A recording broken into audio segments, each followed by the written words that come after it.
to work first time. First time. First time. After 2 years, I learned how to do this efficiently. Sad. All right, we're in chapter 21. There's only 28 chapters, unless you're in Acts 29 church, then there's 29 chapters. But we only have 28. And I know it's horrible. I guess Acts 29 is still around, huh? It's a network of churches that's saying, you're the church. Yeah, all right. Yeah. Clever, clever name. Yeah. Well, you didn't get it. Yeah. All right, so Paul is on his way back to Jerusalem. He has stopped at Ephesus to tell those guys goodbye, and has pretty much told them he's not going to see them again. The um, the Spirit's already told him that bad things are going to happen in Jerusalem, and he's going to uh, do what the Spirit tells him to do when he gets there. It's kind of unclear what's going to happen at this point. He just knows that um, his days are numbered in a sense, but he's ready to depart the church in Ephesus on solid footing and on good ground, and he does. At the beginning of chapter 21, it says, after we tore ourselves away from them. And it's just a great picture that the words give us of the relationship that Paul had with this church in Ephesus and the elders that were there. He spent a lot of time there. And so if there was a home away from home, away from home, like Antioch was to him, having been basically exiled out of Jerusalem, Ephesus may have been it, um, because he seemed to have strong relationships there. And the letter that he writes to them really does lay out, the letter to the Ephesians really lays out church life in a way that we're so thankful for, because it's one of those books that brings um, kind of a lot of loose ends and others together. Yes. Yep. What's it say? Yeah. Yeah. The word. Yeah. Apospio, pull away or drag away. Yeah. So he did, it's that thing where they didn't want us to leave and we really didn't want to leave, but God's got other things in store. So he does. So he finding a ship. They crossing over to Phoenicia. We boarded and set sail. After we sighted Cyprus, passing to the south of it, we sailed on to Syria and arrived at Tyre, since the ship was to unload cargo there. So if you want a map, they were here, and Tyre is down here. All right, so um, almost back home. Then it says that we sought out the disciples and stayed there 7 days. Through the Spirit, they told Paul not to go to Jerusalem. Now we got the Spirit telling Paul to go to Jerusalem, and we have the Spirit telling the church in Tyre, don't go to Jerusalem. So the understanding of what the Spirit wants, it's the same. The Spirit's already told Paul that there's going to be disaster when he goes, not disaster, but he's going to have to deal with some stiff opposition. And the Spirit's telling the same thing to the church at Tyre. It's just that out of their love and respect for Paul, don't want him to go. Um, so it's a we find the conflict of doing what the Spirit requires, and it's kind of presented here. Paul is doing everything to be obedient. They are receiving the word in obedience, but it's kind of like Peter during the night that Jesus was betrayed, saying that, you know, I'm going to die with you. This isn't going to happen this way. And of course, everything that the Spirit had told Christ would happen did happen. And so it's kind of they're kind of parallel stories in a sense, where Paul is tuned in and there's nothing going to stop him from fulfilling what the Spirit has directed him to do. And sometimes we find ourselves in that spot where we know what we're to do, but there's that voice in our ear saying, "Oh no, you're just going to bring trouble on yourself." And we have to follow through with what we know uh, has to be done, no matter how painful that it is, or even painful for others at times. Um, let's see. When our time had come to an end, we left to continue on our journey with all of them, with their wives and children, accompanying us out of the city. After kneeling down on the beach to pray, we said farewell to one another and boarded the ship, and they returned home. Don't you just love Luke's detail here? How the belief had been established in the home. There wasn't an individual there's no individual overtone here that this is something. It's exactly what has happened all along the way, beginning with Peter and twice with Paul. We found out that those and the whole household came to believe, and this is just another way of illustrating that the gospel has a firm foundation within the family. And boy, when the family's strong, the gospel's strong. When we begin to see the family erode in our country, we begin to see that the gospel has eroded in the country because it stands most firm when it is exercised and expressed in the family unit. So this is another way of kind of reiterating that. And then kneeling down on the beach to pray. You get this picture in your head, the waves lapping against the shore, and there they are praying with one another. And they said farewell, and they returned home. Home is Jerusalem. When we completed our voyage from Tyre, we reached Ptolemais, where we greeted the brothers and sisters and stayed with them for a day. The next day we left and came to Caesarea, where we entered the house of Philip the evangelist, who was one of the seven, and we stayed with him. This man had four virgin daughters who prophesied. So let's look at the map again. So they're leaving here, Tyre, and they're just kind of hopping down the beach, okay, through these different towns that are along the beach. All of these, if you recall, were pagan towns. And remember, Jesus prophesied about Tyre and Sidon. It'll be better for them on the day of judgment than it is for you. And why? We begin to see why right now. The gospel has taken root there and it has spread.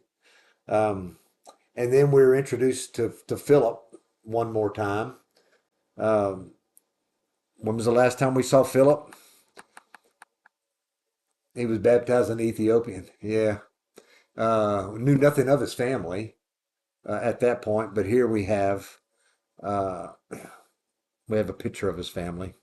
He has daughters, virgin daughters, who prophesied. We don't know what, um, but they were known for that, and we're assuming that they were prophesying about God or about Christ. Um, but we don't know to what subject matter they would be prophesying. Let's see what this says. Nothing.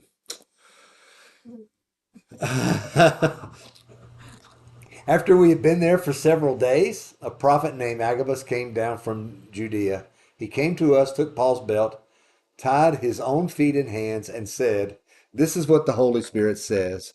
In this way, the Jews in Jerusalem will bind the man who owns this belt and deliver him over to the Gentiles." So Agabus shows up while they've yet to get to Judea and says, "This is what's coming, buddy. You're going to be bound up." When we heard this, both we and the local people pleaded with him not to go to Jerusalem. So Luke and the entourage, along with everyone else, is saying, "Don't go." Then Paul replied, "What are you doing? Weeping and breaking my heart? For I am ready not only to be bound, but also to die in Jerusalem for the name of the Lord Jesus." So very emotional. This is all just steeped in emotion. between Paul and his entourage and the fellow believers. Uh, Luke is really building us up to something that is going to be quite overwhelming for everyone. Um, since he would not be persuaded, we said no more except the Lord's will be done. Wow. What a way to end um, a situation in your life where there's conflict and maybe even a bit of division, and there's some loving concern being expressed that no one can really agree upon. And the only way to come to any peace about it is to just be able to say the Lord's will be done and let it stand. And yeah, that's right.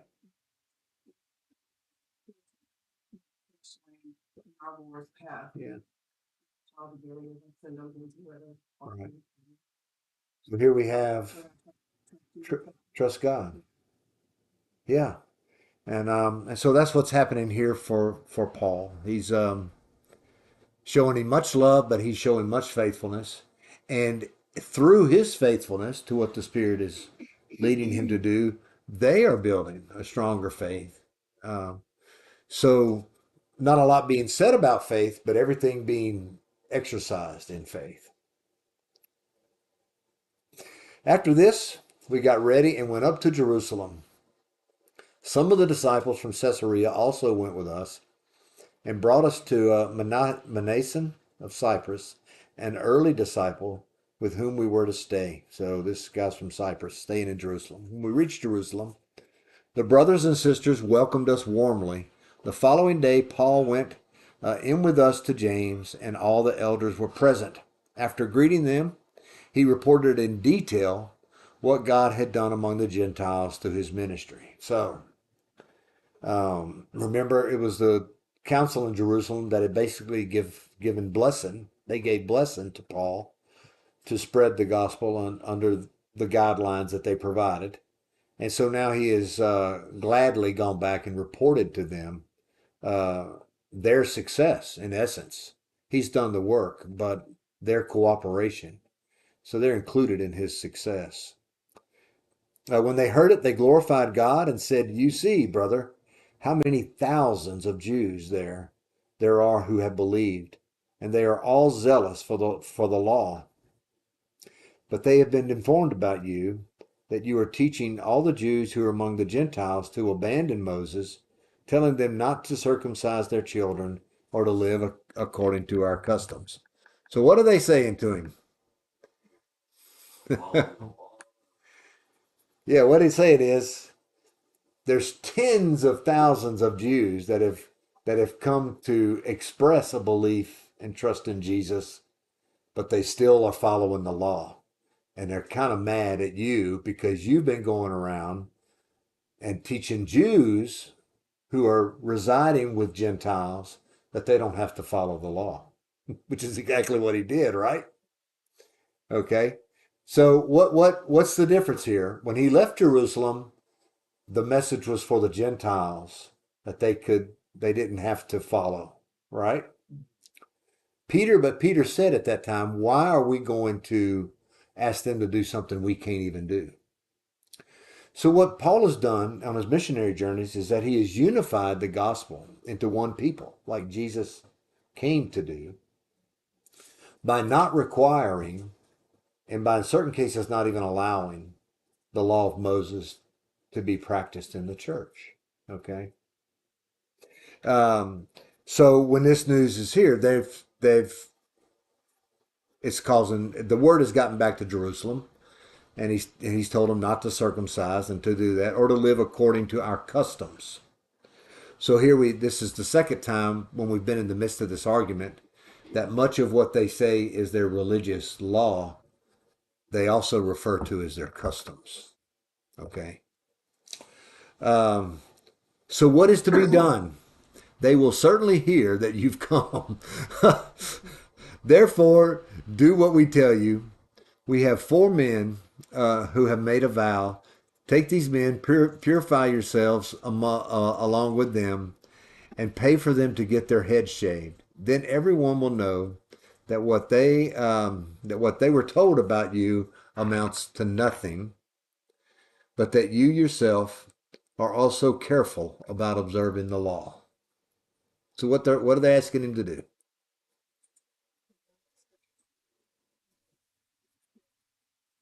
Yeah, play a charade. Yeah, yeah.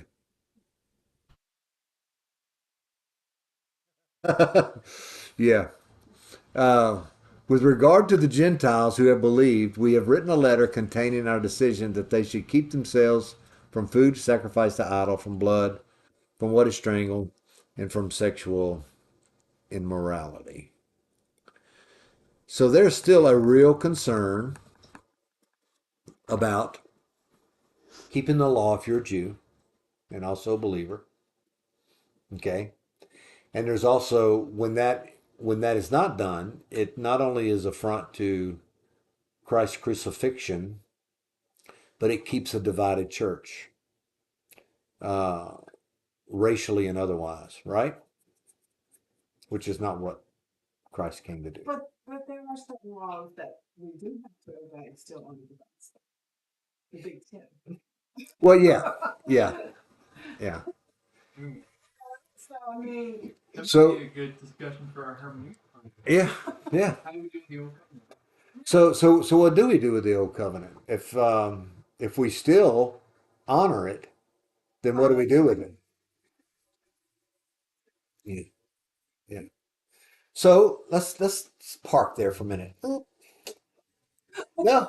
Um, Jesus said that he was the fulfillment of the law, right?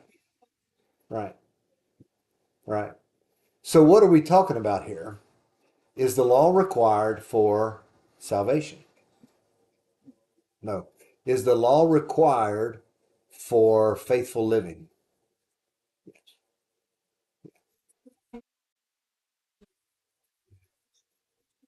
So what was, and I say required, it's a part of our ethic. Yeah, yeah. So why did Paul have so much trouble with the law?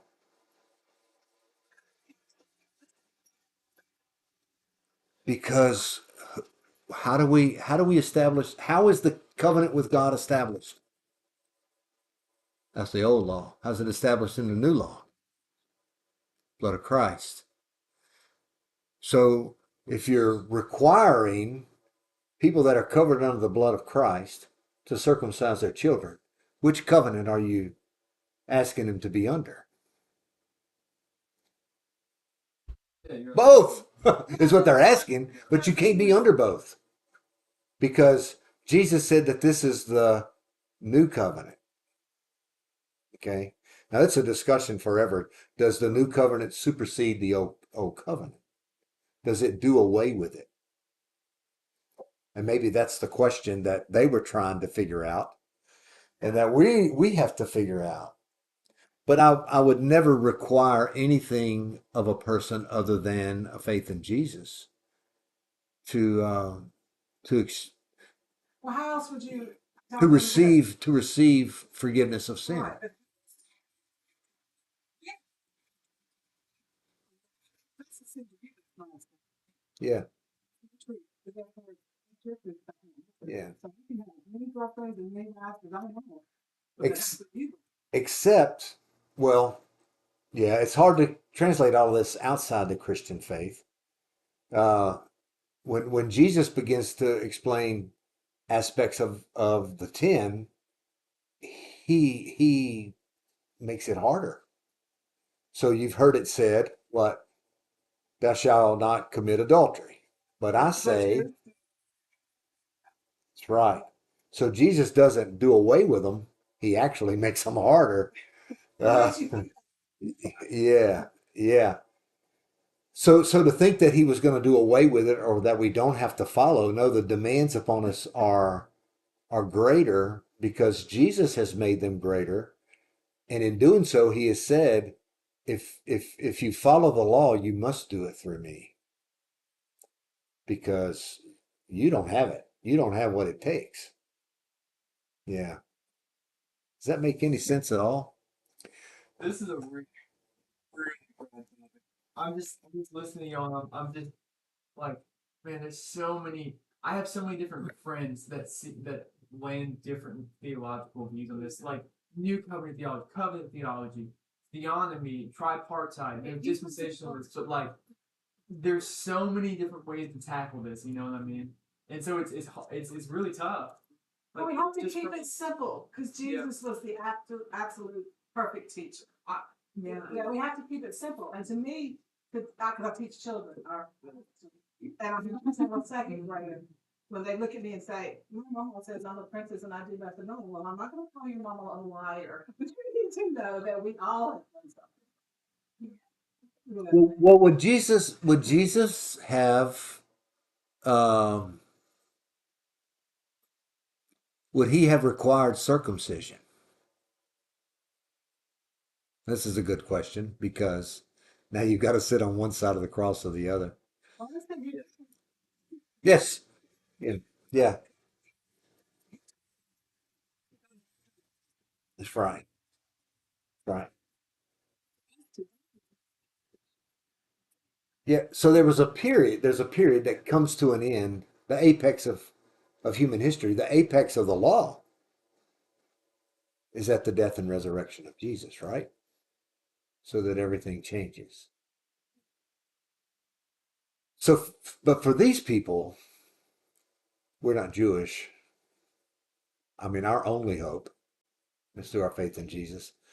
These people had spent not only their lives, but countless generations before them standing on the promise that was maintained in the law. and they So, still,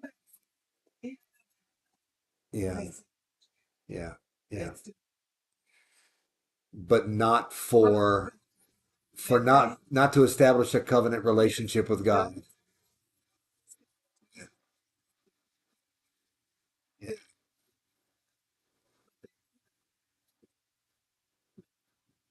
I think it does come back to covenant theology. That now that Jesus is the new covenant, we believers, I mean not Gentile believers, but believers, we don't need anything else. And to require anything else, well, Paul over and over again says, you know what, for me everything's permissible. So, and what did he mean by that? Like, yeah, yeah, right. And what did the 10 do? In the it is the okay, we gotta add it on. In the midst when the Ten Commandments are given, what is God doing in the desert? He's providing a means of operation, basically, so that his sinful, stiff-necked people could be near to him through worship. And he lays out this whole thing. He lays out the garments, the vessels, everything that reflects his glory, that they can see, that they can begin to experience. He does all of that as a means, and the law as a means of him saying to them, you can come near to me when you do it this way, but if you don't do it this way, you're going to die. Okay. Yeah. So when we carry all of that over into our experience with God, it's the same in the sense that we are made clean, consecrated before God through the blood of Jesus by his love for us. And doing while we were yet sinners, he dies for us. All of that is so that we can experience the glory of God now, not in some far away or untouchable means, but through our relationship with Jesus. Does that help? and Much. it's still saying, so, Yeah. Yeah. Yeah. That's right. don't see those things, you're not going to be broken or contrite if you're not. Yes. Yeah. Fear. Right. But in this particular situation in Scripture, they know they're sinners. They're well aware that they're sinners, and they believe they got to have the law to make them clean. And Paul is going around saying, no, you don't need the law to make you clean and consecrated before God. You need Jesus and Jesus only. Yeah. But in our world today, you're right. The total misunderstanding of what Christianity is and what it brings to the world is what's sending, you know, people into these tizzies about their own lives. And I kind of said it this morning. Whenever we take away God's sovereignty, basically, then we make ourselves out to be God and we're to be glorified. And if you look at much of what's going on in the world, people that are demanding whatever they're demanding, it is all so that they can, in some sort of way, be glorified in the world. Does that make sense? And so we see more and more of that. And I'm not sure that that's not God's way of preparing for what's coming. Certainly, we want to do our best with them and help them see, which takes great patience and endurance to deal with some of these folks. But yet, that's our call until we're called home, which is hard. But he never said it'd be easy. Yeah. And he's ready. So the next day, we carry on, verses 26. Paul took the men, having purified himself along with them, and entered the temple, announcing the completion of the purification days when the offering would be made for each of them. When the 7 days were nearly over, some Jews from the province of Asia saw him in the temple, stirred up the whole crowd, and seized him, shouting, "Fellow Israelites, help! This is the man who teaches everyone everywhere against our people, our law, and this place." Now, he'd done nothing of the such, really. What's more, he also brought Greeks into the temple and has defiled this holy place. For they had previously seen Trophimus, the Ephesian, in the city with him, and they supposed that Paul had brought him into the temple. They didn't see him in the temple, but they figured, well, if he's in the neighborhood with Paul, he must have gone to the temple. So the whole city was stirred up. This is Jerusalem. And the people rushed together. They seized Paul, dragged him out of the temple, and at once the gates were shut. So you get this, man, what a picture. They dragged the great evangelist for Christ out of the temple and closed the gate so he can't get back in. Um, and you have this that says the whole city. Everyone, can you imagine the stir that is going on about right now in Jerusalem? And reading this. Um, so as they were trying to kill him, so this is a rabid mob. This isn't just a group that wants to restrain him. Yeah. Word went up to the commander of the regiment that all Jerusalem was in chaos, which is a no-no, we know. Taking along soldiers and centurions, he immediately ran down to them. Seeing the commander and the soldiers, they stopped beating Paul. It's not good to beat a Roman citizen. Then, excuse me, then the commander approached, took him into custody, and ordered him to be bound with 2 chains. So, interesting note here. The Gentiles are rescuing the evangelist to the Gentiles, and they don't even realize what they're doing. Some in the he asked him who he was and what he had done. Some in the crowd were shouting one thing and some another. Since he was not able to get reliable information because of the uproar, he ordered him to be taken into the barracks. When Paul got to the steps, he had to be carried by the soldiers because of the violence of the crowd, for the mass of people followed, yelling, "Get rid of him." So, craziness in Jerusalem town that day. And what had Paul done? He had gone to the temple for purification with these guys that he was to be purified with. Um, as he was about to be brought into the barracks, Paul said to the commander, "Am I allowed to say something to you?" And he replied, "You know how to speak Greek? Aren't you the Egyptian who started a revolt some time ago and led 4,000 men, men of the assassins, into the wilderness?" So Paul has grown a legend. Every bad thing that's happened, Paul's gotten credit for. He's an Egyptian, he's a Roman, he's a Jew, he's whatever the legend requires. Paul said, "I'm a Jewish man from Tarsus of Cilicia, a citizen of an important city.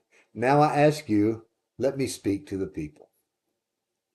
So after he'd given permission, Paul stood on the steps and motioned with his hand to the people. When there was a great hush, he addressed them in Aramaic. So here we have that great, this is Luke's favorite thing to do, right? He tells you a story where there's all this chaos and confusion and yelling and screaming and violence. And then the man of God shows up and lifts his hand and everything goes calm. A hush of a whisper.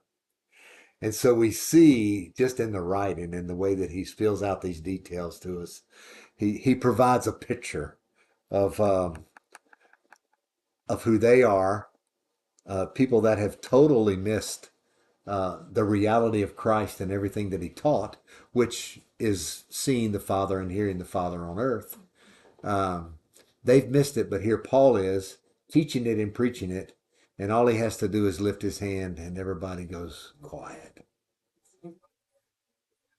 Yeah. Yeah. When E.F. Hutton talks, people listen. Yeah.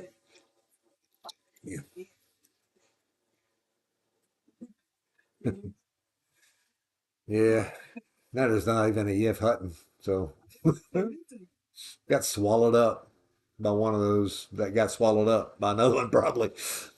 So he says, "Brothers and fathers, listen now to my defense before you." So his identification is solidly with the Jewish people here. When they heard that he was addressing them in Aramaic, they became even quieter. Okay, why is this as important? Aramaic is the common language. It's the language that Jesus spoke, what everybody spoke. Yeah. They wrote in Greek. Business was done in Greek, but it was common Koine Greek. But they spoke in Aramaic. He continued, "I am a Jew, born in Tarsus of Cilicia, but brought up in this city, educated at the feet of Gamaliel, according to the strictness of our ancestral law. I was zealous for God, just as all of you are today." So remember, there were two schools, one very strict and one very, well, I guess would be liberal. And he was from the more strict conservative school. "I persecuted this way to the death, arrested and putting both men and women in jail, as both the high priest and the whole council of elders can testify about me. After I received letters from them to the brothers, I traveled to Damascus to arrest those who were there and bring them to Jerusalem to be punished. As I was traveling and approaching Damascus about noon, an intense light from heaven suddenly flashed around me. I fell to the ground and heard a voice saying to me, 'Saul, Saul, why are you persecuting me?' I answered, 'Who are you, Lord?' And he said to me, 'I am Jesus of Nazareth, the one you were persecuting.' Now those who were with me saw the light, but they did not hear the voice of the one who was speaking to me. So the voice was for Paul." That's something we kind of have to touch on as we run through this again. It's been a long time since we did it the first time. But when Jesus speaks, it's not to a crowd. It's to us. He's speaking to a heart that may not even be in tune with his, but he speaks to the heart. And so it just brings impetus to that again. So I said, "What should I do, Lord?" The Lord told me, "Get up and go into Damascus, and there you will be told everything that you have been assigned to do." Since I couldn't see because of the brightness of the light, I was led by the hand by those who were with me and went into Damascus. Someone named Ananias, a devout man according to the law, who had a good reputation with all the Jews living there, came and stood by me and said, Brother Saul, regain your sight. And in that very hour I looked up and saw him. And he said, The God of our ancestors has appointed you to know his will, to see the righteous one, and to hear the words from his mouth, since you will be a witness for him to all people of what you have seen and heard. Now, why are you delaying? Get up and be baptized and wash your sins away, calling on his name. So let's go back to verse 12. It says, someone named Ananias, a devout man according to the law. Does that mean that he's not a Christian? No.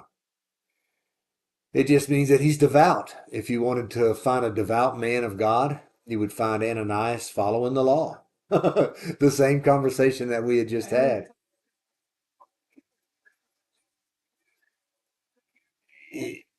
Yeah, yeah. So pretty clever, huh? He's laying out. Yeah, that's right. I doubt anybody knew who Ananias was, but what's he illustrating here is exactly what you're saying. Here's a man that was a devout in the law. The man he believed in Jesus. Told me to be baptized. Told me everything God was that Jesus was gonna say to me and reveal to me, so that I could do what He's assigned me to do. So they're hearing this and they're thinking, "Oh man, did we miss something?" Maybe some thought that. But anyway, so after I returned to Jerusalem and was praying in the temple, I fell into a trance. And I saw him telling me, Hurry and get out of Jerusalem quickly, because they will not accept your testimony about me. So I've given you a testimony to speak. That's what Ananias said Jesus would do. But Jesus is saying, don't speak it here. You're in the wrong town. These people aren't going to hear you. I've got other places for you to go. But I said, Lord, they know that in synagogue after synagogue, I had those who believed in you imprisoned and beaten. And when the blood of your witness, Stephen, was being shed, I stood there giving approval and guarding the clothes of those who killed him. He said to me, Go, because I will send you far away to the Gentiles. So, a Jew of all Jews, raised up in the most conservative rabbi school, has just been told, I'm sending you to the unclean people. So I'm sure that Paul, we take this on face value because Paul, he was gung ho and unwavering and unapologetic about bringing the gospel to the Gentiles. Yeah, yeah. But he really, in that moment, don't you know, he was in conflict too. Yeah, this went against everything. But what does he tell us in Philippians? I count it all as dung. Yeah, yeah. I would rather have what I have than all of that. Yeah.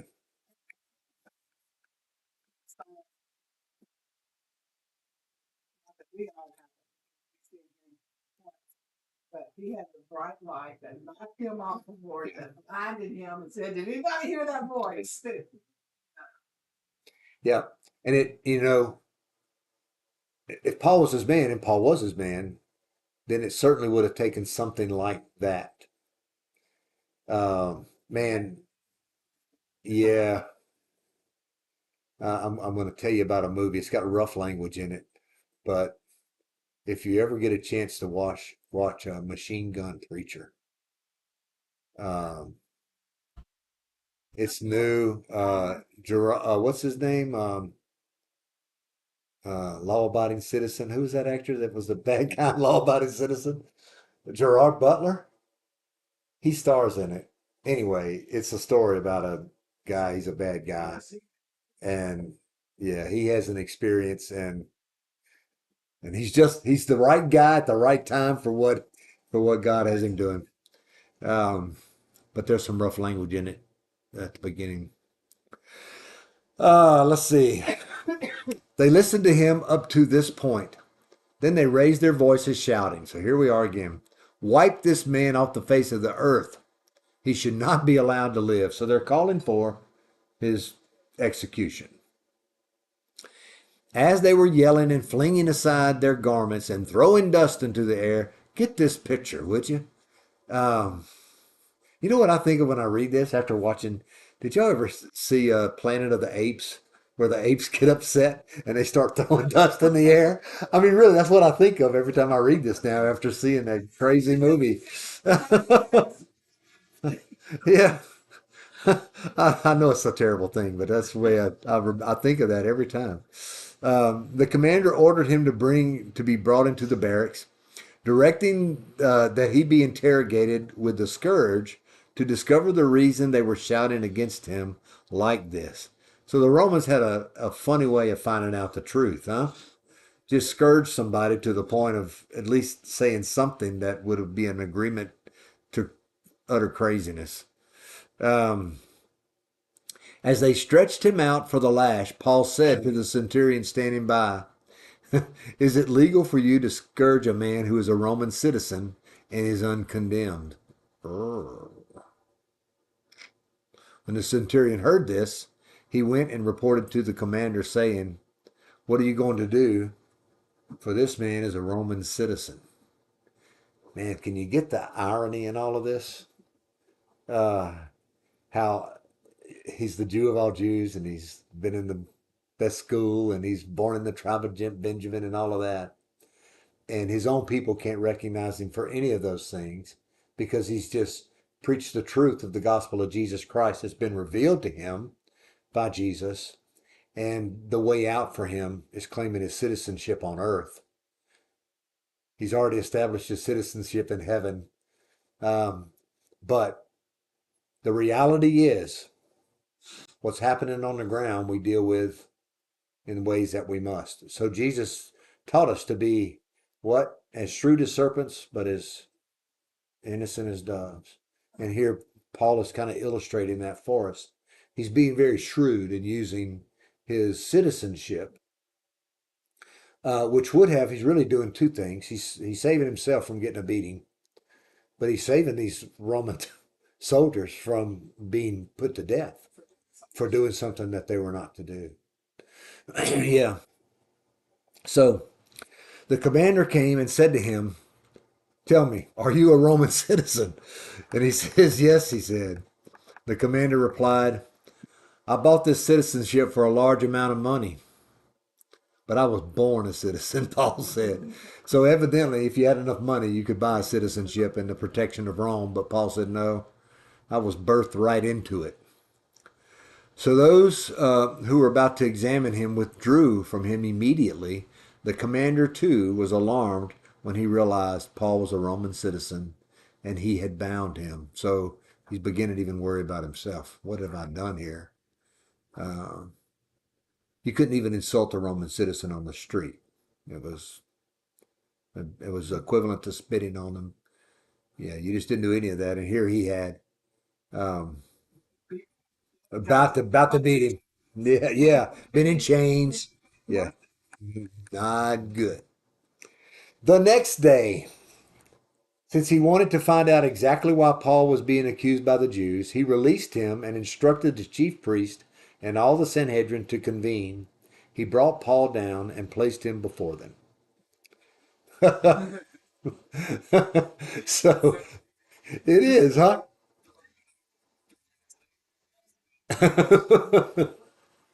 Yeah. So what does Paul do? It's kind of like, now remember, why is he here? The Spirit sent him here. He had many opportunities to just, to say, I'm not going. And he had lots of friends that would have said, good, finally, you're seeing the reason you can stay with us. But he is following the leadership of the Spirit. Now, Luke hasn't mentioned that in about 4 chapters. But that's what's going on. That's the underwriting foundation of the whole thing. So Paul looked straight at the Sanhedrin and said, brothers, I have lived my life before God in all good conscience to this day. The high priest Ananias ordered those who were standing next to him to strike him on the mouth. Then Paul said to him, God is going to strike you, you whitewashed wall. Somebody else said, Uh-huh. You are sitting there judging me according to the law, and yet in violation of the law, you are ordering me to be struck. So this is kind of showdown time, right? Ananias is still around. It's like, how long do these guys live? I mean, he's been at this since, if my memory serves me correctly, way before Jesus ever even entered the scene. He was a high priest. Uh, Him and it was his father-in-law, right? Caiaphas, who, yeah, and uh, man, I'm gonna have to look that up because I think it's the same. But I think he was involved in the original thing with Jesus. Anyway, then Paul told him, "You're breaking the law uh, by striking me." And he says, "Those standing nearby said, 'Do you dare revile God's high priest?'" And he says, "I did not know, brothers, that he was the high priest," replied Paul, "for it is written, 'You must not speak evil of a ruler of your people.'" When Paul realized that one part of them were Sadducees and the other part were Pharisees, he cried out in the Sanhedrins, "Brother, I am a Pharisee, a son of Pharisees. I am being judged because of the hope of the resurrection of the dead." Okay, so you get this. The Pharisees believed in the resurrection of the dead, and the Sadducees don't. So Paul's saying, really, who's condemning me here? He's starting a fight within the Sanhedrin. Okay, he's going to put them kind of on the hot seat with one another. Yeah, yeah. When he said this, a dispute broke out between the Pharisees and the Sadducees, and the assembly was divided. For the Sadducees say there is no resurrection, and neither angel nor spirit, but the Pharisees affirm them all. Um, so the Sadducees didn't even believe that an angel or a spirit could be resurrected, but Pharisees believed anything can happen when it comes to resurrection. The shouting grew loud, and some of the scribes of the Pharisees' party got up and argued vehemently, "We find nothing evil in this man. What if a spirit or an angel has spoken to him?" So, man, if a spirit or an angel had spoken to you, uh, all bets off, hands off, because you were something special. So interesting, right? He shows, Paul kind of creates this division by really showing some of the absurdity of what their customs had led them to believe. Um, so the shouting grew loud, and some of the I just heard that. When the dispute became violent, so now the Sanhedrin is violent. The commander feared that Paul might be torn apart by them and ordered the troops to go down, take him away from them, bringing them into the barracks. So they're worried about their Roman citizen. They can't let anything happen to him on their watch. So here, every time Paul opens his mouth, he's speaking plainly. And every time they open their mouth, it just escalates and escalates into violence and chaos. The following night, the Lord stood by him and said, "Have courage, for as you have testified about me in Jerusalem, so it is necessary for you to testify in Rome." Yeah, yeah. Yep. So when it was morning, the Jews formed a conspiracy and bound themselves under a curse not to eat or drink until they had killed Paul. There were more than 40 who had formed this plot. So, if you want to use the biblical idea of 40, this is as many as is necessary to get the job done. Yeah. These men went to the chief priests and elders and said, "We have bound ourselves under a solemn curse that we won't eat anything until we have killed Paul. So now you, along with the Sanhedrin, make a request to the commander that he bring him down to you, as if you were going to investigate his case more thoroughly. But before he gets near, we are ready to kill him." So, yes, this is Before the preacher, she. yeah, yeah, yeah, yeah, yeah. But the son of Paul's sister, hearing about their ambush, came and entered the barracks and reported it to Paul. Paul called one of the centurions and said, "Take this young man to the commander, because he has something to report to him." So he took him, brought him to the commander, and said, The prisoner Paul called me and asked me to bring this young man to you because he had something to tell you." The commander took him by the hand, led him aside, and inquired privately, "What is it you have to report to me?" Boy, Luke just labors through this dialogue, right? "The Jews," he said, "have agreed to ask me to bring Paul down, have agreed to ask you to bring Paul down to the Sanhedrin tomorrow, as though they are going to hold a somewhat more careful inquiry about him.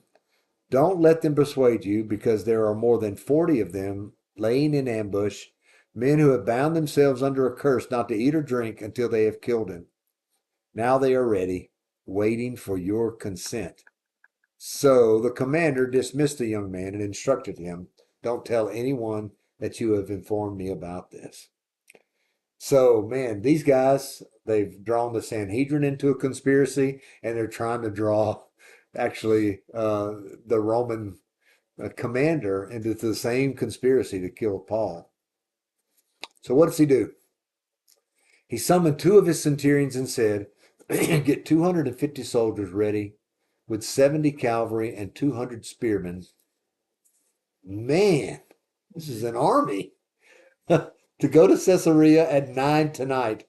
Also provide mounts to ride so that Paul may be brought safely to Felix the governor." So he's going to whisk him out of town in the middle of the night. He's going to use it. Yeah. Yep. Paul's probably learned not to sleep at night because he's always having to be whisked out of town, or he's in prison, or so. Yeah, yeah. uh, so he wrote the following letter: "Claudius Lysias, the most excellent governor Felix, greetings." And here's the letter. "When this man had been seized by the Jews and was about to be killed by them, I arrived with my troops and rescued him because I learned that he is a Roman citizen. Wanting to know the charge they were accusing him of, I brought him down before their Sanhedrin. I found out that the accusations were concerning the questions of their law, and that there was no charge that merited death or imprisonment.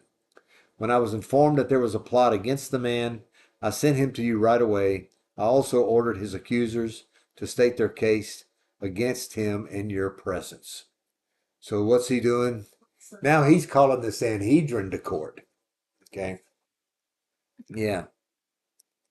Um, so the soldiers took Paul during the night and brought him to, and I can't say Antipatris, as they were ordered.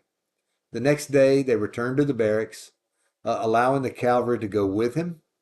When these men entered Caesarea and delivered the letter to the governor, they presented Paul to him. After he read it, he asked what province he was from. When he learned that he was from Cilicia, he said, "I will give you a hearing whenever your accusers also get here." He ordered that he be kept under guard in Herod's palace.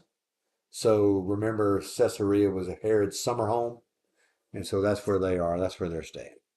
So we're going to stop there because it's 6 o'clock.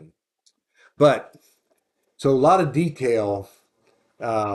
Much of this well, not much of it. Some of it in Josephus's history, you can find some of it, but there's a contemporary to Plutarch. Plutarch, yeah, that writes about some of this as well. So there's extra biblical evidence to allow us to really appreciate what Luke has laid out in great detail. None of it is as detailed as what Luke provides us.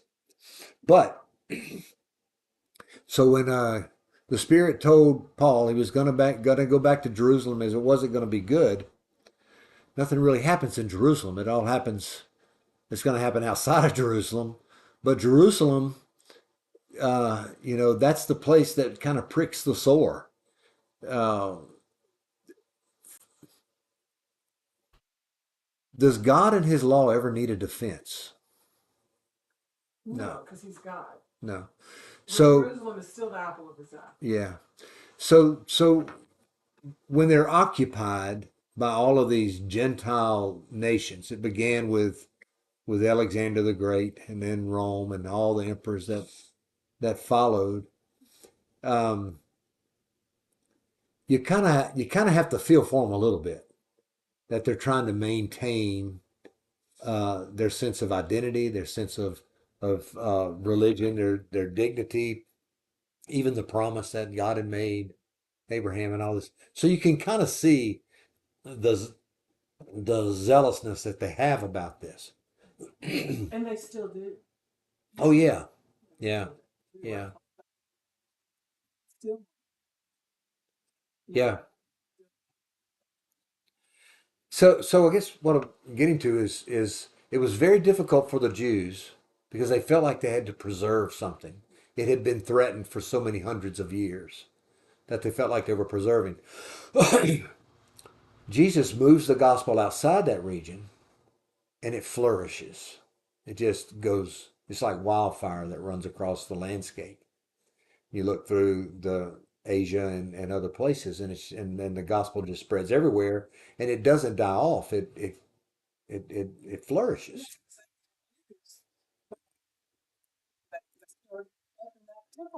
Oh, oh yeah, yeah, yeah. They kept following him around, and they're given reports that are partially true, enough to where they could be believed, and Paul could be accused. But I guess what I'm saying is that the more open-minded person were those that were really steeped in paganism, the way that we understand paganism, false gods, and the whole deal. They were able to hear the gospel of hope with hope than those who were that were just bent on protecting what they had. And the reason why I bring this up is because many in the church today feel like we have to protect it. Yeah, yeah, they're after us. We got to protect it. They're after the God. They're after the. We got to protect it. And this is should remind us that the gospel doesn't need protecting. And very often the ears that are ready to hear are not those that have necessarily been steeped in a religious idea about Christ or God, but those that have maybe never had any of it. And they may be more attuned to the gospel than others. So it's just the way that God tends to work in these things. And who better to convince another quote unquote atheist or whatever you want to call them? Yeah, listen to those folks every time. I mean, Lee Strobel's the premier example in my mind, and of course C.S. Lewis. Uh, in another seem like a whole nother era now, but See, entertainers are big celebrities who come to know Christ.